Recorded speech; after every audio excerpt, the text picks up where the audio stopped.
You know, that incredibly specific, just universally disorienting feeling. Oh, absolutely. The one where you question your own sanity. Yeah, exactly. Imagine the scenario. You finally, like, gather the courage to confront someone about how they hurt you. You've spent days, maybe weeks, just agonizing over this. Right, running the crypt in your head over and over. Yes. You have your points lined up. You have the text messages to prove it. You know, without a shadow of a doubt that you are in the right. So you walk in the room, you start the conversation, and somehow, I mean, literally 20 minutes later, you are walking away apologizing to them. It creates a profound cognitive dissonance. I mean, you leave that interaction entirely destabilized, It's your like- heart is racing, your mind is just completely foggy, and you catch yourself wondering if, maybe your memory is fundamentally flawed. Yeah, you start asking yourself if you are, in fact, the terrible, ungrateful person they just convinced you that you are. That is the exact feeling. You feel like you're losing your grip on your own mind. And for the longest time, I think most of us frame that dynamic as a personal failure. We internalize it entirely. We do. We tell ourselves things like, well, I'm just terrible at conflict, or I'm too sensitive, or, I always mess up my words when I get emotional. But the reality is so much more complex. It really is.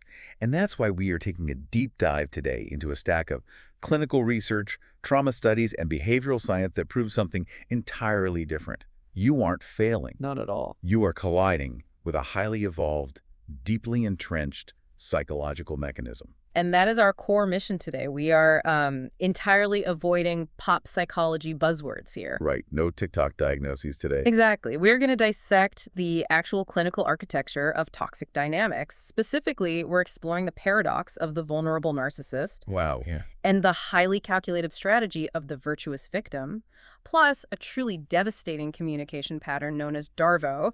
We are basically looking at the mechanics of manipulation. So, to you listening right now, if you have ever felt like you were losing your reality in a romantic relationship, a friendship, or, navigating some sort of labyrinth at work with a colleague, this deep dive is designed to hand you the psychological decoder ring.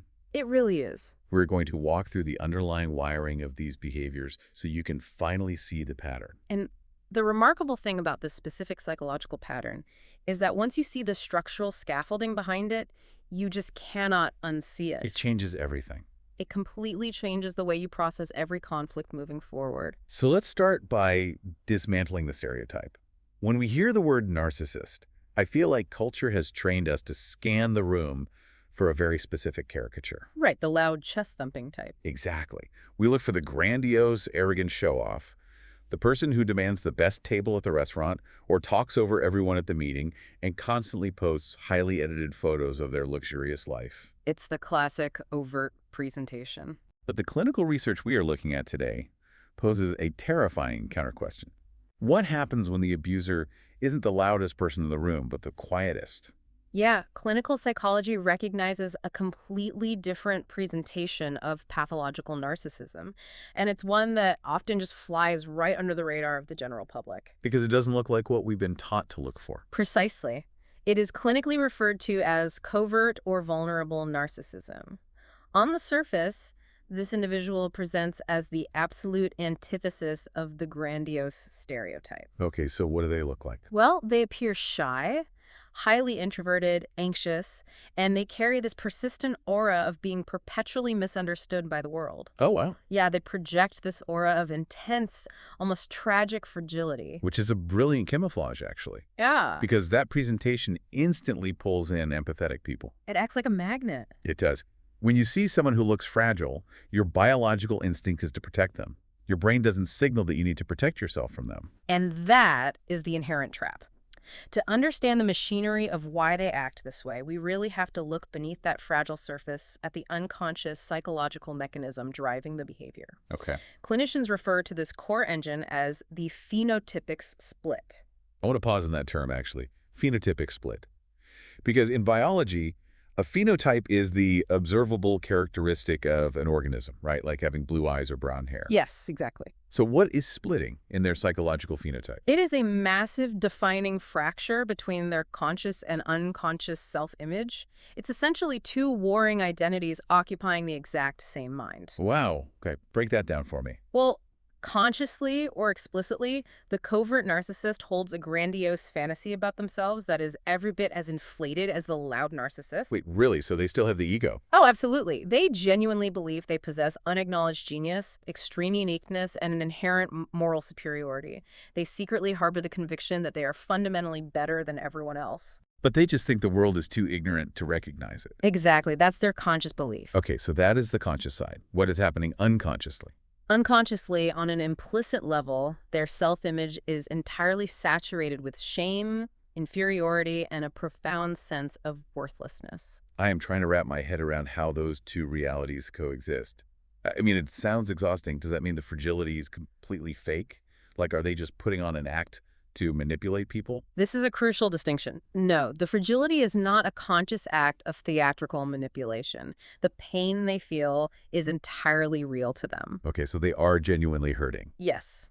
The issue is their psychological hardware. They completely lack the internal capacity to regulate their own self-worth.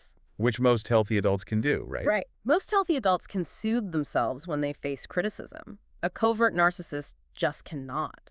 When they receive positive feedback, that deep unconscious shame stays submerged. But what happens when things go wrong? Well, the moment they encounter a gentle critique, a healthy boundary, or even just a perceived lack of absolute attention, their fragile ego defense collapses entirely. It makes me think of a hermit crab that has somehow, like, lost its shell. It's a great analogy. Because when you have absolutely no protective barrier, a single grain of sand feels like a boulder crushing you. A light breeze feels like a lethal targeted attack. Exactly. So when that defense fails, how do they process that sudden exposure?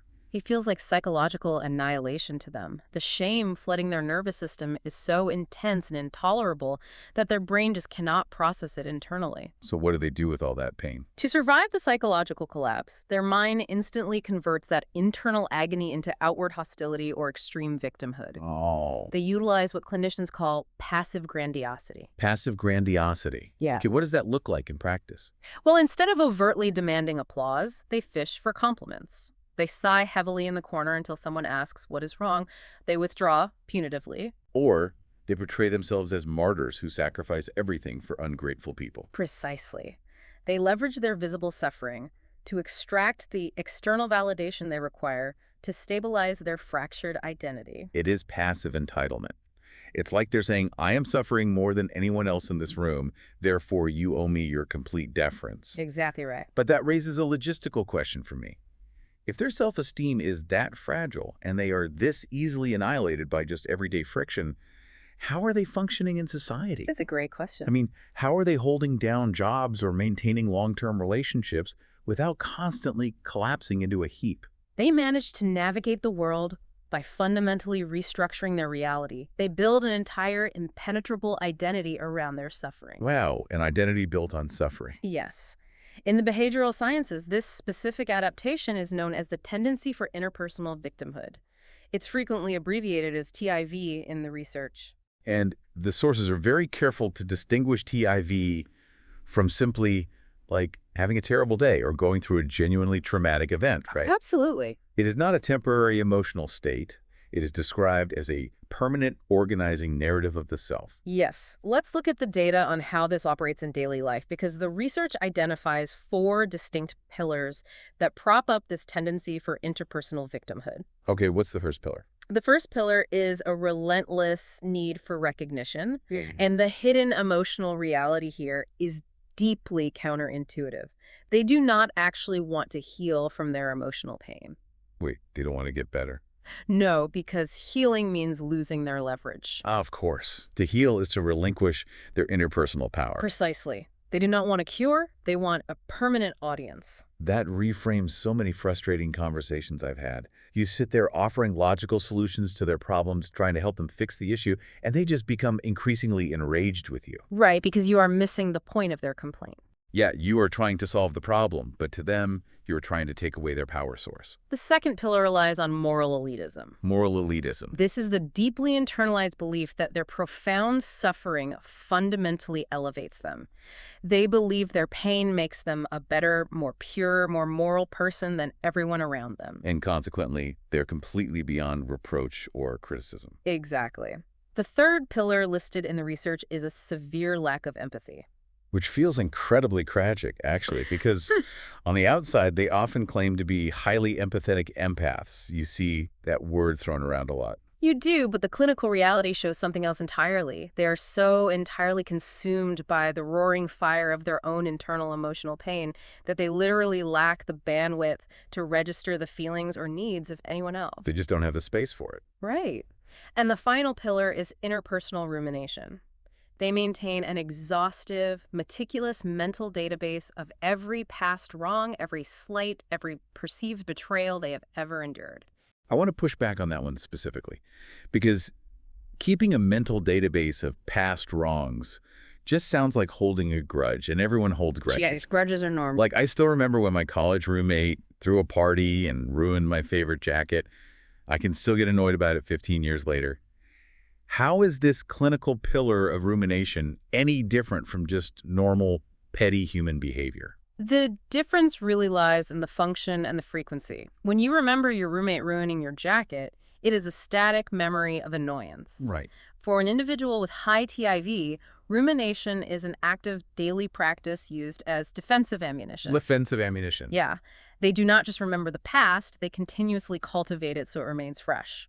When you attempt to address something they did wrong today, they do not engage with the present reality. Let me guess. They dig into the database. Immediately, they access the database and pull out a perceived slight you committed 5 years ago to entirely deflect accountability. It is a calculated diversion tactic, not just a lingering annoyance. That makes perfect sense. It is weaponized history. Absolutely. And if you doubt how deeply entrenched this need for victimhood is, the experimental research highlighted in our sources is just mind-blowing. Researchers wanted to see if this victimhood mindset was dependent on actual social environments or if it was entirely internal. Right. They wanted to test the objective reality of it. So they utilized this psychological tool called the cyberball game. The cyberball experiment is a fascinating piece of behavioral science. It is a virtual ball-tossing game designed specifically to study the neurological and emotional impacts of social exclusion and inclusion.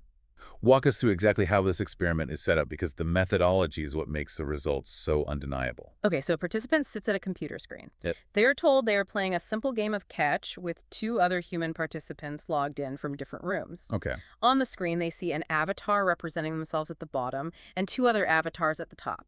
The ball is tossed between them. Standard setup, but there's a twist, Yeah. right? Yes. What the participant does not know is that the other 2 avatars are not humans. They are controlled by an algorithm designed by the researchers. So the researchers have complete control over how often the real human gets the ball. Exactly. Now, in the first phase of the experiment, the algorithm is set to exclude the participant.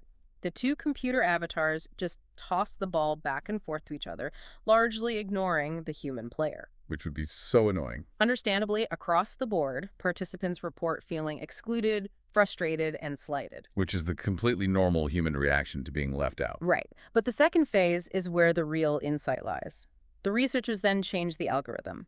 They force the computer avatars to include the human participant equally, tossing them the ball exactly 33% of the time. So it is perfectly fair, objective inclusion. Yes.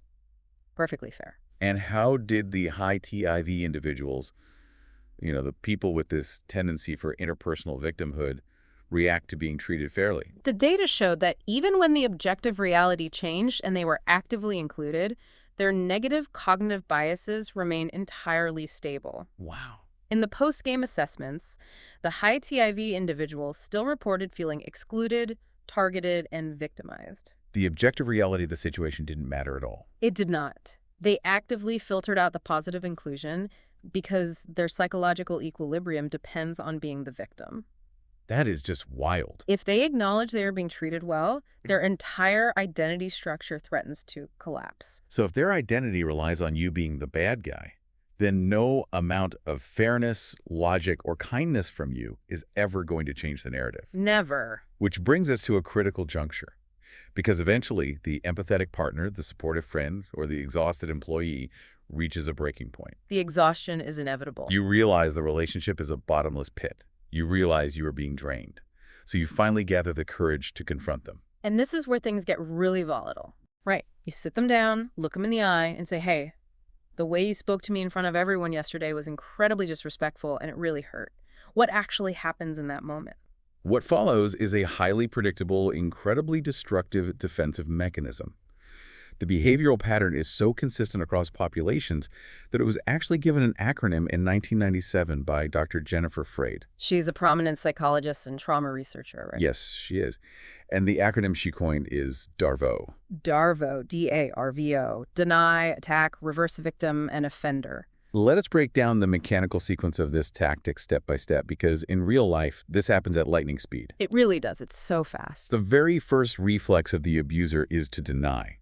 But we must distinguish this from, like, normal disagreement. This is not them saying, well, I remember that conversation differently, or I did not mean it that way. Right. This is structural, aggressive gaslighting. They will look you in the eye and say, that never happened. You were literally making things up. I never said those words. It is an immediate, absolute attempt to erase your perception of reality. Exactly. And if you are prepared and you hold your ground and say, no, I am not making it up, I have the text messages right here, you definitely said that. Well, they realize the denial has failed. Yes, the denial is breached. So they immediately pivot to step 2, which is attack. The attack phase is a sudden, aggressive shift. They move the spotlight entirely off their verifiable behavior and shine a harsh, blinding light onto your character, your credibility, or your mental stability. Oh, I've seen this. They will say, you are always so dramatic, your memory is completely shot lately. Yeah. You are just trying to start a fight because you are insecure. And then comes the masterstroke. Yeah. The RVO, reverse victim and offender. This is the apex of emotional manipulation. They pivot from attacking your character to claiming that by you having the audacity to bring up their abusive behavior, you are actually abusing them. It's just mind-bending. They will manufacture tears, their voice will shake, and they will say, I am the one walking on eggshells around here. I cannot believe how cruel you are being to me after everything I have sacrificed for you. Wow. Suddenly, in the span of maybe 3 minutes, the person who came forward to address a legitimate harm is recast as the primary aggressor. So logically, when we talk about this on a deep dive like this, it sounds absurd. It sounds so obvious. On paper, yes. Right. Like, why does this work so incredibly well? Why do highly intelligent, capable, articulate people fall for this and end up apologizing to the person who hurt them? To understand the efficacy of DARVO, we really have to look beneath the psychology and examine the neuroscience of a confrontation. Okay, let's get into the brain science. Think about your state of mind when you approach someone you care about to raise a concern. Your ultimate goal is relational repair. Yeah, you are opening yourself up, making yourself vulnerable, seeking connection and understanding. You're extending an olive branch. You just want them to say, I understand, I am sorry. But when DARVO is deployed against you, your brain's threat detection center, the amygdala, registers a massive, unexpected attack. It panics. From an evolutionary standpoint, your brain thinks you have just been ambushed by a predator. The amygdala essentially hijacks your central nervous system. It floods your body with stress hormones like cortisol and adrenaline. And what happens to your logic?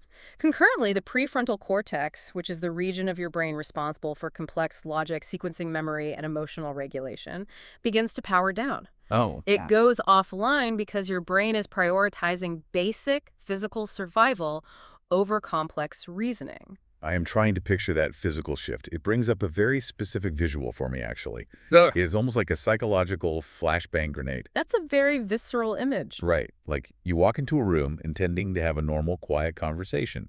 They pull the pin on a flashbang. And while you are standing there temporarily blinded, deafened, and completely stunned by the explosion, they quickly rearrange all the furniture in the room. Then, when your vision finally clears and you are rubbing your eyes, they point at you and say, why did you just bump into that table on purpose? You were so clumsy and aggressive. And your brain just accepts it. Because the prefrontal cortex is completely offline, right? Your brain just accepts the new reality and says, oh my God, did I do that? I'm so sorry. That is an exceptionally accurate visualization of how it functions on a neurological level. The sheer speed of the escalation and the absolute unwavering confidence of their reversal entirely override your own memory and your epistemic trust. You're chemically flooded and confused, and they are calm and certain in their victimhood. Exactly. And the sources point out something absolutely vital here. DARVO does not just happen in private one-on-one arguments in a kitchen or a car. this mechanism scales. Oh, it scales massively. It happens on institutional and societal levels, too. Institutional DARVO is a heavily documented phenomenon. When whistleblowers come forward to expose corruption or abuse in hospitals, religious organizations, massive universities, or corporate structures, the institutional response frequently follows this exact playbook. Wow, they use DARVO, too. Yes. Deny the events, attack the whistleblower's character or motives, and finally claim that the institution is the true victim of a smear campaign. Our sources use a specific sociological example to illustrate this macro-level shift. They point to the societal friction between the Me Too movement and the subsequent emergence of the Him Too movement. Right. Now, just to pause here and be incredibly clear to our listeners, we are not taking a political, moral, or cultural stance on either of these movements. We are strictly looking at the sociological observation detailed in the research texts. And the researchers note that the structural pattern of the public discourse mirrored the clinical pattern of DARVO. The sociological observation is that allegations of systemic harm were frequently met with intense, organized claims of false accusations. It was effectively attempting to shift the narrative focus away from the original allegations and reverse the roles of who was truly under structural threat. The research highlights exactly why that pattern repeats so successfully at scale. It exploits a vulnerability in our collective psychology. How so? It exploits society's default setting. As a social species, observers naturally tend to side with the person displaying the most visible distress. Oh, interesting. Furthermore, DARVO relies heavily on pre-existing societal prejudices, like gender biases, racial stereotypes, class dynamics, to manipulate how the public perceives credibility. So the power dynamics play a huge role. Absolutely. If the entity utilizing DARVO holds significant structural power, observers are statistically far more likely to accept their reversed narrative because it maintains the comfortable status quo. So if DARVO explains how they win the private confrontation or the institutional battle, I have to wonder how these personalities survive in a broader, decentralized friend group or, on social media. That's a whole different arena. Yeah, how do they get the public to preemptively side with them before an argument even happens? This question brings us to some incredibly revealing psychological studies conducted by Timothy Bates and his colleagues at the University of Edinburgh. They investigated a behavioral phenomenon termed virtuous victim signaling. Virtuous victim signaling. So this isn't just someone stating, "I've been harmed." It is a very specific, calculated cocktail of public messaging. It is the strategic combination of two distinct signals broadcasted to an audience. The first signal is victimhood. I am oppressed, I am disadvantaged, I have suffered. Right. And what's the second signal? The second simultaneous signal is virtue. I am a deeply moral, highly ethical, exceptionally pure person. So Bates ran 3 separate studies on this phenomenon with around 1,500 participants. What was the methodology and what did they actually find? They utilized self-report questionnaires designed to measure a participant's tendency to broadcast these dual signals, and then cross-reference those results with established personality inventories measuring the dark triad traits. And the findings. The findings across studies 1 and 2 were stark. They proved that this specific dual signaling is highly correlated with Machiavellianism and narcissism. Machiavellianism being the personality trait focused on amoral, calculated manipulation for personal gain.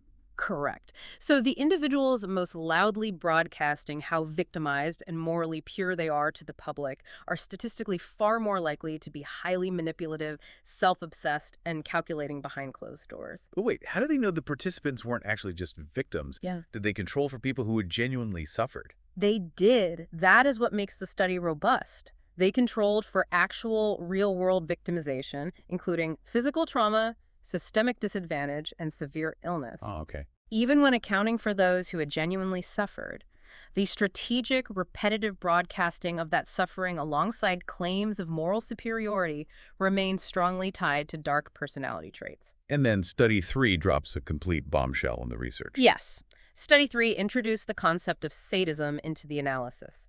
Everyday sadism is the psychological tendency to derive pleasure from inflicting harm, humiliation, or distress on others. Okay. The researchers found that individuals with high sadistic traits do not typically signal victimhood themselves.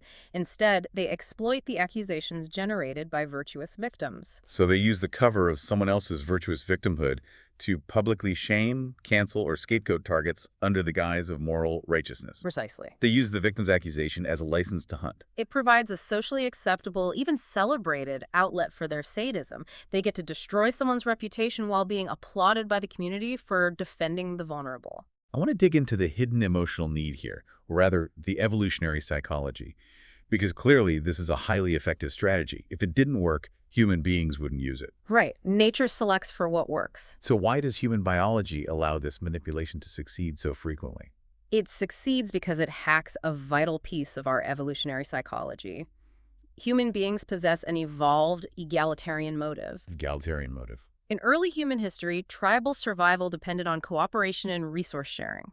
We are biologically wired as a social species to redistribute resources to victims who cannot fend for themselves and to aggressively punish oppressors who hoard resources or threaten the group.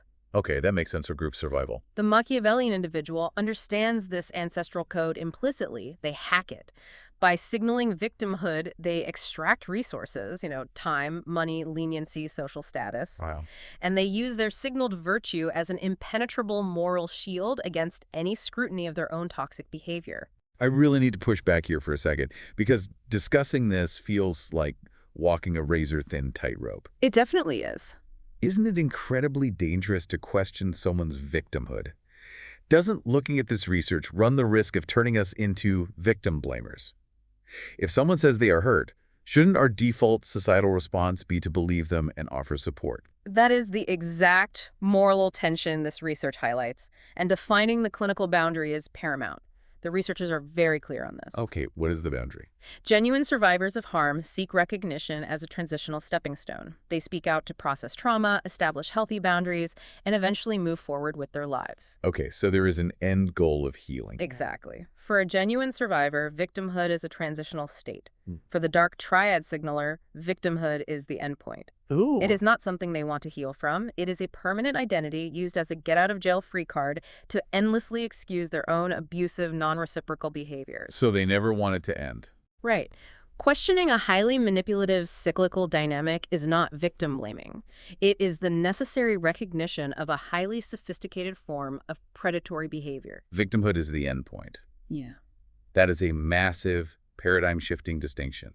It completely separates the desire to heal from the desire to control. It changes how you view the entire interaction. So if these covert narcissists are this manipulative, this emotionally draining, and this deeply toxic, why do people stay? The million-dollar question. Why do we feel so incredibly guilty when we try to pull away from them?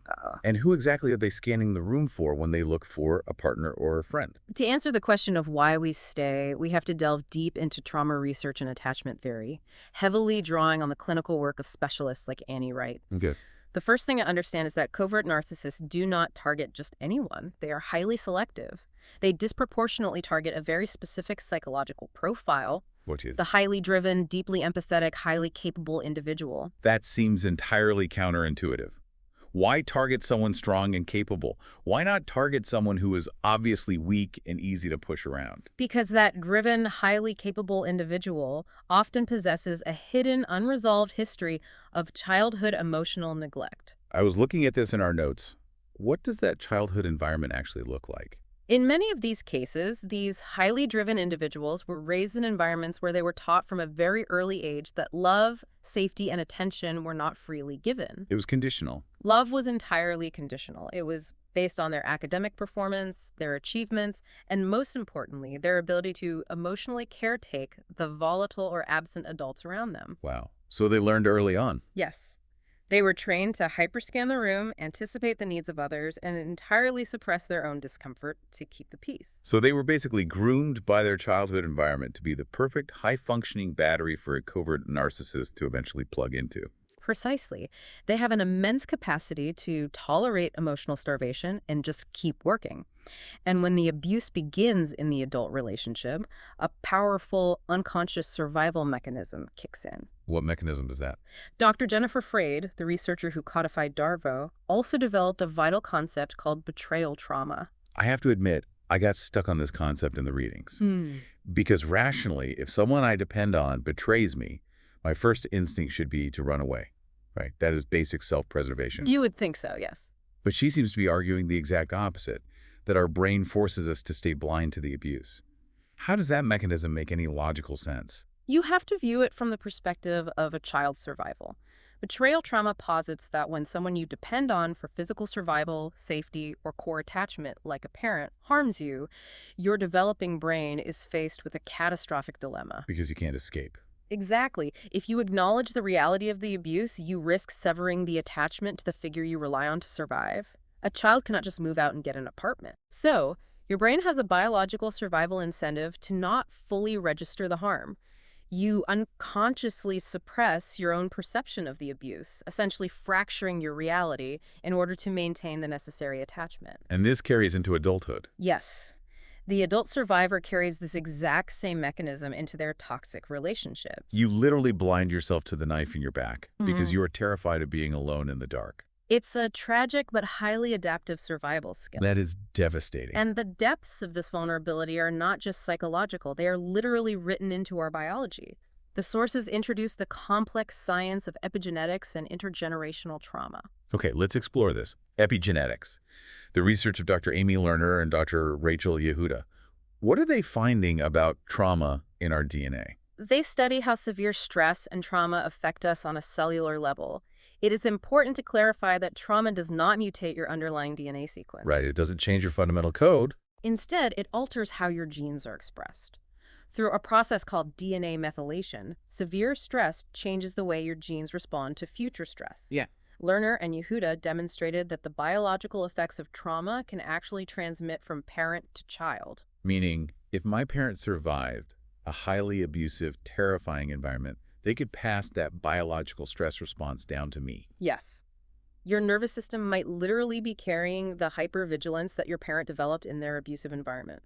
You may be born with a nervous system biologically primed to scan for danger, expect betrayal, and appease volatile people. That is staggering. It means some people are entering these relationships with a biological disadvantage. Building on that, behavioral researchers Ricarda Hawk and Amanda Rabinowitz mapped how specific childhood environments create specific adult vulnerabilities. What did they find?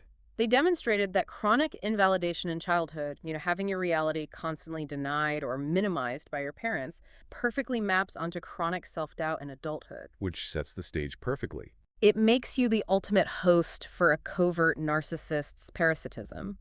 When the narcissist utilizes Darvo to tell you that your reality is wrong and you're crazy, it does not sound like an attack to your nervous system. Wow. It sounds familiar. It is the devil you know. And what is the long-term impact on the victim who stays in this endless loop of Darvo, invalidation, and caretaking? The clinical outcomes are severe and cumulative. Victims present with chronic free-floating anxiety, major depressive disorder, intense internalized self-blame. Just a total collapse of well-being. Yes, and periods of dissociation where they feel entirely disconnected from their own bodies. But perhaps the most insidious and devastating outcome is the complete erosion of epistemic self-trust. Epistemic self-trust, meaning the fundamental ability to trust the output of your own mind.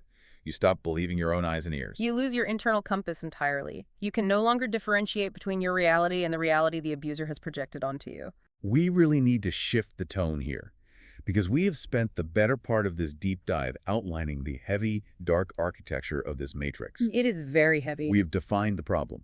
But now that you, the listener, can see the underlying code of this behavior, how do you unplug from it?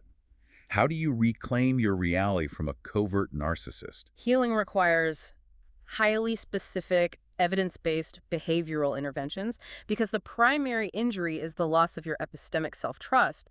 The absolute first step is a practice called documenting reality. Because Darvo is designed to induce that temporary amnesia and self-doubt. Exactly. When the psychological flashbang goes off and your prefrontal cortex goes offline, you need an external anchor. So what does documenting reality look like? You must write down what happened immediately after an abusive interaction. Keep a secure, private journal. Write down the dates, the specific phrases they used, the timeline of events. So you have a record. When the gaslighting begins 3 days later and they tell you that a conversation never happened, you do not have to rely on your traumatized, foggy memory. You look at the empirical data you collected in a moment of clarity. It chemically anchors your reality. That makes total sense. It acts as an external hard drive for your brain. Exactly. But what do you do in the actual visceral moment of a confrontation? When you state a boundary and they immediately pivot to the attack phase of Darvo to derail you. You must utilize the broken record technique. This requires immense discipline. How does it work? Well, when they launch a wild new accusation at you to derail the conversation. For example, you ask them to stop yelling, and they suddenly say, "You never supported my career." Right. Your natural instinct will be to defend yourself against this new accusation. You will want to list all the times you supported them. Do not do it. Do not engage with the decoy. Because if you engage, they have successfully changed the subject. You're playing their game now. Exactly. You must calmly, neutrally, and repeatedly state your original boundary. Over and over. We are not discussing your career right now. We are discussing the fact that I will not allow you to yell at me. And if they attack again? They will attack again. You repeat it again. You become a broken record, entirely unresponsive to their diversion tactics. You just refuse to take the bait. But what about the underlying urge to fix them? For highly empathetic people, that is the hardest part, isn't it? You see their hidden shame, you see the phenotypic split, and your heart breaks for them. You want to heal the covert narcissist. That is the most difficult hurdle. You have to fundamentally reframe the caregiving urge. How do you do that? You have to accept a brutal clinical truth. Giving endless empathy, logic, and emotional labor to a covert narcissist is exactly like going to the hardware store to buy milk. I love that analogy. You can stand in aisle 4 of Home Depot forever explaining how much you need milk, crying about how thirsty you are, but they simply do not stock it. They do not possess the internal psychological hardware for emotional reciprocity. You must start trying to purchase dairy at the hardware store. It will only lead to your own starvation. So as we pull back from all this research, what is the deeper lesson for the person who has been targeted and is trying to heal? The deeper lesson is the complete acceptance of the both-and paradigm. The both-and paradigm. Yes. The abuser relies entirely on rigid, black and white, all-or-nothing thinking. They convince you that if you made a mistake, if you lost your temper after being provoked for hours, if you forgot a date, if you said something unkind, then you are entirely the villain, and therefore you deserve their abuse. Wow. Healing requires you to cognitively hold two truths at once. I can be an imperfect person who makes mistakes, and I can still be the victim of disproportionate, systemic emotional abuse. Both things can be true. You do not have to be a perfect, flawless saint to be a victim of covert abuse. You do not. Acknowledging your own flaws does not invalidate the reality of their abuse. You know, thinking about setting boundaries with a covert narcissist, it feels to me like refusing to pick up a script in a play. How so? Like they have this rigid, melodramatic play constantly running in their head, and they desperately need you to memorize your lines and play the villain so that they can comfortably play the virtuous victim. Right, they tasked you in the role. Exactly. They walk up and hand you the script. Huh. And setting a boundary is just looking at them, calmly putting the script down on the floor and walking off the stage. Yes. If you leave the stage, their play fundamentally stops. They might stand there and yell at the empty audience about how you ruined the show, but you are already outside, breathing the fresh air. That is a perfect visualization of emotional detachment. You cannot rewrite their script. You can only exit the theater. Let us recap this intense, fascinating journey we've been on today. We started by ripping the mask off the covert narcissist, uncovering that their phenotypic split hides massive, intolerable shame beneath a facade of fragile victimhood. And we explored the tendency for interpersonal victimhood, looking at the cyberball experiment to prove how suffering becomes a permanent, unchangeable identity. We decoded the mechanics of Darvo: deny, attack, reverse victim and offender, and examined how the amygdala hijack literally shuts down your prefrontal cortex to erase your reality. We looked at Bates' studies on the dark triad traits lurking behind virtuous victim signaling and the tragic reality of how empathetic, driven people with childhood emotional neglect and betrayal trauma get magnetically pulled into these draining loops. And finally, we talked about documenting your reality, acting like a broken record, and walking off their stage. If we connect all of this to a final, bigger picture, there is a highly provocative sociological observation lingering in the conclusion of these sources. Let's hear it. Sociologists note that we are currently living in an era characterized by delayed adulthood and rising cultural infantilism. In our modern digital landscape, human attention is a highly scarce, highly valuable currency. It's the ultimate resource now. Exactly. We have spent an hour looking at how individual covert narcissists use virtuous victimhood to avoid personal responsibility, silence their critics, and extract resources from their partners. Right. So the lingering question posed by the research is this: What happens to a society that increasingly incentivizes, amplifies, and rewards this exact behavioral phenotype on a macro level? Oh, wow. If our social media algorithms and institutional structures naturally yield to whoever signals the most distress and moral purity, are we inadvertently building a culture that weaponizes fragility? That is an incredibly heavy, profound thought to end on.